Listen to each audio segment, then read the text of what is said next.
Okay. இப்போ நம்ம அடுத்து பார்க்க போகிற டெஃபினிஷன் என்னென்னு பார்த்தீங்கன்னா லீனியர் ட்ரான்ஸ்ஃபர்மேஷன் அப்படின்னு சொல்லி ஒரு டெஃபினிஷன். சரிங்களா? ஸோ இதோட டெஃபினிஷன்ஸ் அதை யூஸ் பண்ண ஒரு தியரம் மட்டும் இன்றைக்கி நம்ம பார்க்க போகிறோம். ஸோ லீனியர் ட்ரான்ஸ்ஃபர்மேஷன் அப்படின்னா என்ன அப்படின்னு பார்க்கலாம். Let V and W be the vector space over a field F. So அப்போ நான் ரெண்டு வெக்டர் ஸ்பேஸ் கையில் எடுத்துக்கிறேன். V namely V and W. A mapping T from V to W is called linear transformation. அப்போது ஒரு map define பண்ணுறேன். இந்த ரெண்டு வெக்டர் ஸ்பேஸுக்கு நடுவில் ஒரு மேப் டிஃபைன் பண்ணுறேன். அந்த மேப்புக்கு நேம் வந்து பார்த்திங்கன்னா நான் லீனியர் ட்ரான்ஸ்ஃபர்மேஷன் டீன்னு வச்சுக்கிறேன். ஸோ இந்த மேப்பிங்கை நான் வந்து லீனியர் ட்ரான்ஸ்ஃபர்மேஷன் அப்படின்னு நான் சொல்லணும்னா அதுக்கு ரெண்டு கண்டிஷனை சாட்டிஸ்ஃபை பண்ணியிருக்கணும். ஒன்று என்னதுன்னா T of you plus v is equal to T of you plus T of v and t of alpha u is equal to alpha into t of u. So இந்த ரெண்டு கண்டிஷனை சாட்டிஸ்ஃபை பண்ணியிருக்கணும். where u and v belongs to v and alpha belongs to f. Okay. So இந்த ரெண்டு கண்டிஷனை satisfy பண்ணியிருந்தா இந்த டீங்கிற மேப்பை நான் வந்து லீனியர் ட்ரான்ஸ்ஃபர்மேஷன் அப்படின்னு சொல்லலாம். அல்லது sometimes this T is called vector space homomorphism. அதாவது ஹோமோமார்பிசம் வெக்டர் ஸ்பேஸ் ஹோமோமார்பிசம் அப்படின்னாலும் லீனியர் ட்ரான்ஸ்ஃபர்மேஷன் அப்படின்னாலும் ரெண்டுமே ஒன்று தான். இடத்துக்கு தகுந்த மாதிரி பேசிக்கிறோம், அவ்வளோதான். ஓகே. ஒரு எக்ஸாம்பிள் பார்ப்போம் அதுக்கு. So T from v3 to v3 means R3 pair of 3, அதாவது 3 எலமெண்ட்ஸ். ஓகேவா? So x1 x2 x3 3D. Okay. So T from v3 to v3 over R. Okay. Over ஆருங்கிறது fielding R is a linear transformation defined by T of x, y, z equal to x, 0, 0. So இந்த v3லேருந்து v3க்கே நான் ஒரு இது ரெண்டுமே vector space அதுதான். So ரெண்டுமே வெக்டர் ஸ்பேஸ் தான் அது. ஸோ ஒரு லீனியர் ட்ரான்ஸ்ஃபர்மேஷன் டிஃபைன் பண்ணுறேன் எப்படின்னா x, y, z equal to x, 0, 0 அப்படின்னு டிஃபைன் பண்ணுறேன். So let u is equal to x1 x2 x3 அப்படின்னு எடுத்துக்கிறேன். And v equal to y1 y2 y3 அப்படி எடுத்துக்கிறேன். எங்கேருந்து எடுக்கிறேன் அப்படின்னா let u and v belongs to this domain. ஓகேவா? ஸோ டொமைனில் இருக்கிற எலமெண்ட் எல்லாமே 3 எலமெண்ட்ஸோட காம்பினேஷனாக இருக்கும். ஓகே. ஸோ இப்போ நான் என்ன ப்ரூவ் பண்ணணும்? T of you plus V equal to T of you plus T of V அப்படின்னு சொல்லணும். ஸோ லீனியர் ட்ரான்ஸ்ஃபர்மேஷன் சொல்லணும்னா first condition. So T of you plus V என்ன வரும்? அப்போது ஃபஸ்ட்டு யூ ப்ளஸ் வினா என்னென்னு தெரியணும். ஸோ யூ என்னன்னு தெரியும் அண்ட் வி என்னன்னு தெரியும். ஸோ இது ரெண்டையும் கூட்டணும். ஸோ ரெண்டையும் கூட்டும் போது காம்பனன்ட்ஸ் வைஸ் கூட்டணும். அப்போ x1 plus y1 x2 plus y2 x3 plus y3. And அதுக்கப்புறமா பார்த்தீங்கன்னா ஸோ அப்போ T of x1 plus y1 x2 plus y2 plus x3 plus y3 அப்படின்னு வரும். அண்ட் அதுக்கப்புறமா by the definition of T என்ன வரும்? இங்கே எக்ஸ் ஒய் இசட் வச்சுன்னா எக்ஸ் 0 0ன்னு வரும். ஸோ ஒய் காம்பனண்ட்டும் இசட் காம்பனண்ட்டும் 0 0ன்னு வரும். பட் எக்ஸ் காம்பனண்ட் அப்படி இருக்கும். ஸோ அந்த கணக்கில் இந்த இடம் அப்படி இருக்கும். இது ரெண்டும் என்னவாயிரும்? 0 ஆயிரும். So x1 plus y1 equal to x1 plus y1 0 0. Okay.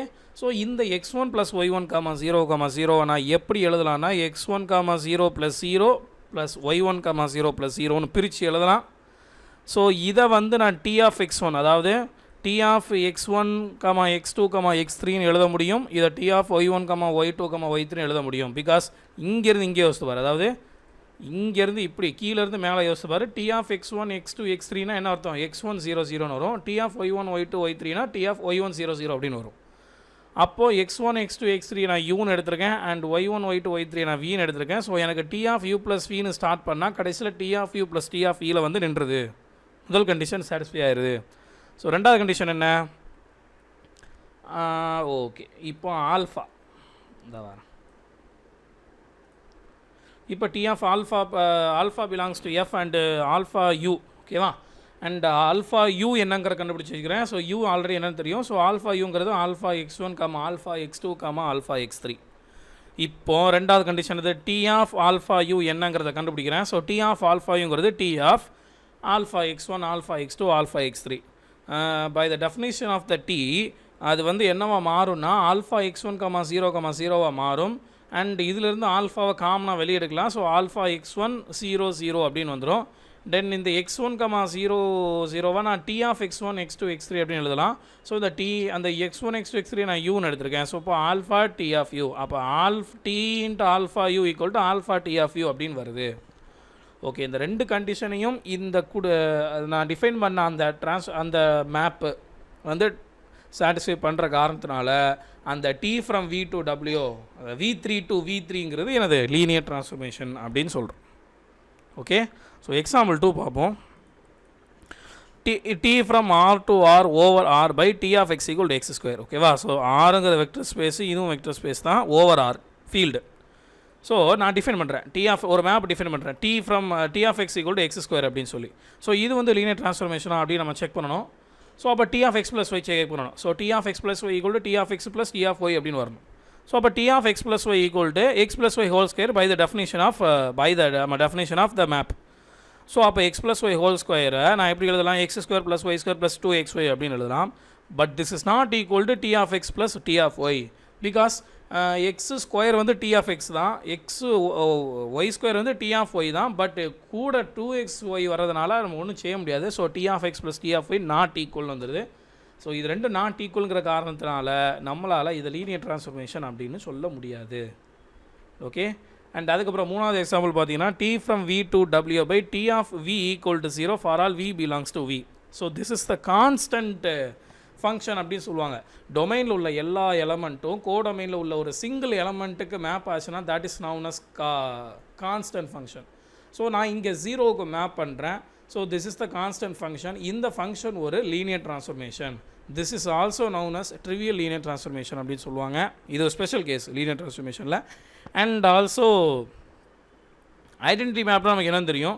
So T from V to V by equal to T of V equal to V. ஓகேவா? ஸோ விக்கே மேப் ஆச்சுன்னா 1 மேப் ஆகணும், 10 மேப் ஆகணும், 20 மேப் ஆகணும். ஸோ அந்த மாதிரி இருந்துச்சுன்னா that is known as identity mapping. So இந்த identity mapping is also a linear transformation. Okay, so linear transformation என்ன அர்த்தம்? அந்த ரெண்டு கண்டிஷன் சாட்டிஸ்ஃபை பண்ணிருங்க அர்த்தம். நீங்கள் செக் பண்ணி பாருங்கள், சாட்டிஸ்ஃபை பண்ணிருக்கு. ஓகே, இதுதான் அந்த 4 எக்ஸாம்பிள்ஸ். அடுத்த டெஃபினேஷன் என்ன பார்க்கலாம். ஸோ அடுத்த டெஃபினேஷன் என்னன்னு பார்த்தீங்கன்னா மோனோமார்ஃபிசம். ஹோமோமார்பிசம் பார்த்தாச்சு, இப்போ மோனோமார்பிசம். ஸோ மோனோமார்பிசம்னா என்ன? If T is 1 to 1 then T is called monomorphism. அவ்வளோதான். ஒரு லீனியர் ட்ரான்ஸ்ஃபர்மேஷன் 1 to 1 இருந்துச்சுன்னா that is known as monomorphism. And எஃபிமார்பிசம்னா என்ன? If T is onto then T is called epimorphism. அதாவது டி வந்து லீனியர் ட்ரான்ஸ்ஃபர்மேஷன் வந்து on டூவாக இருந்துச்சுன்னா that is known as epimorphism. And அதுக்கப்புறம் பார்த்தீங்கன்னா ஐசோமார்பிசம். ஐசோமார்பிசம்னா என்ன? If T is 1 to 1 and on to then T is called isomorphism. அதாவது ஒரு linear transformation 1 and on to ரெண்டுமே இருந்துச்சுன்னா ஸோ மொத்தத்தில் அதுக்கு பேர் என்ன? ஐசோமார்பிசம் அப்படின்னு சொல்லுவாங்க. ஸோ எக்ஸாம்பிள் பார்த்தீங்கன்னா ஐடென்டி, இப்போ நம்ம பார்த்தோம்னா identity linear transformation T of V equal to V, அது ஒரு ஐசோமார்பிசம். ஏன்னா because that is 1 and on to and also satisfy the conditions of linear transformation. So அதனால் இந்த ஐடென்டிட்டி லீனியர் ட்ரான்ஸ்ஃபர்மேஷன் நம்ம சொல்லலாம் ஐசோமார்பிசம் அப்படின்னு நம்ம சொல்லலாம்.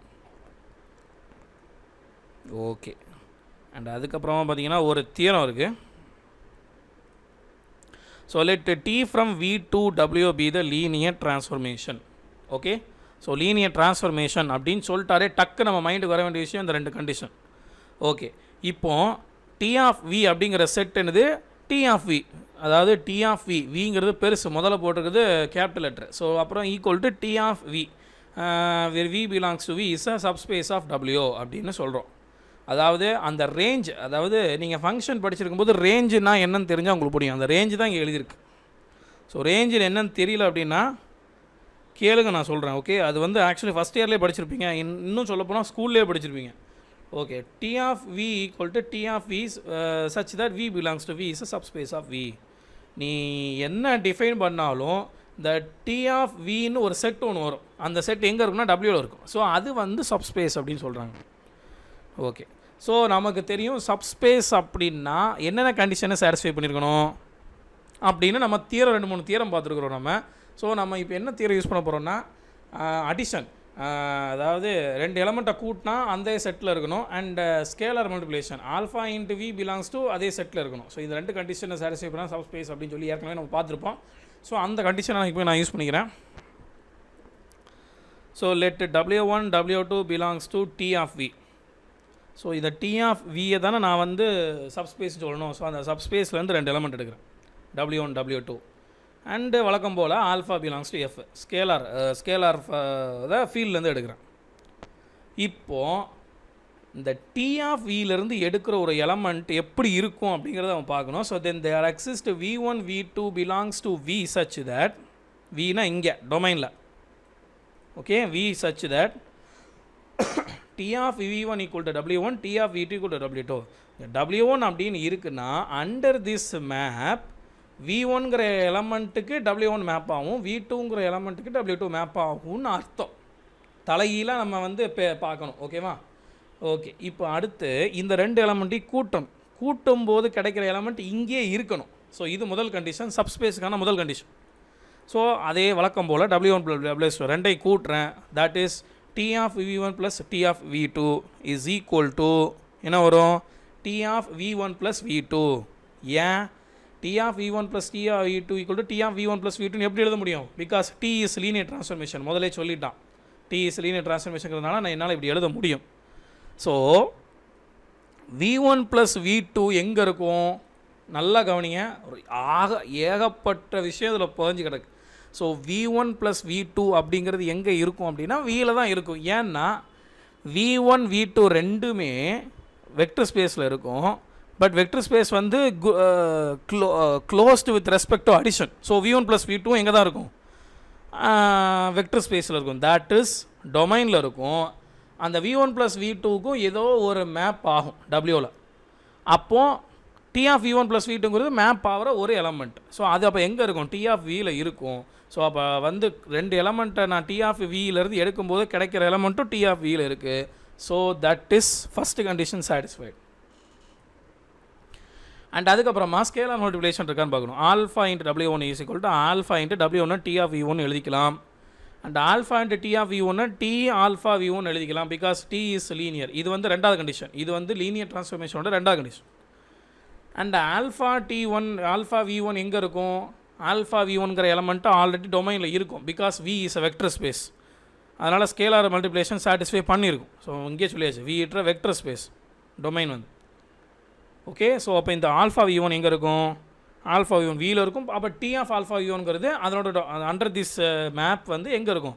கோடொமைனில் இருக்கும். ஸோ அப்போ t of alpha v1 also t of வியில் இருக்குது. ஸோ ரெண்டு கண்டிஷனும் இந்த இருக்குல்ல, இந்த ரெண்டு கண்டிஷனும் சாட்டிஸ்ஃபை ஆகுது. ஸோ அதனால் இந்த t ஆஃப் v அப்படிங்கிறது, இந்த t of v is a subspace of w அப்படின்னு சொல்கிறாங்க. ஓகே, ஸோ சின்ன தியரம் தான், பட் ஏகப்பட்ட விஷயம் வந்து நல்லா புரிஞ்சால் தான், அதாவது இதுக்கு முந்தினா படித்த நல்ல தியரம் நல்லா புரிஞ்சால் தான் இது என்னங்கிறது ரொம்ப தெளிவாக புரியும். ஓகே, ஸோ அடுத்த டெஃபினிஷன் என்ன, தியரம் என்னங்கிறது நம்ம அடுத்த கிளாஸில் பார்க்கலாம். தேங்க்யூ.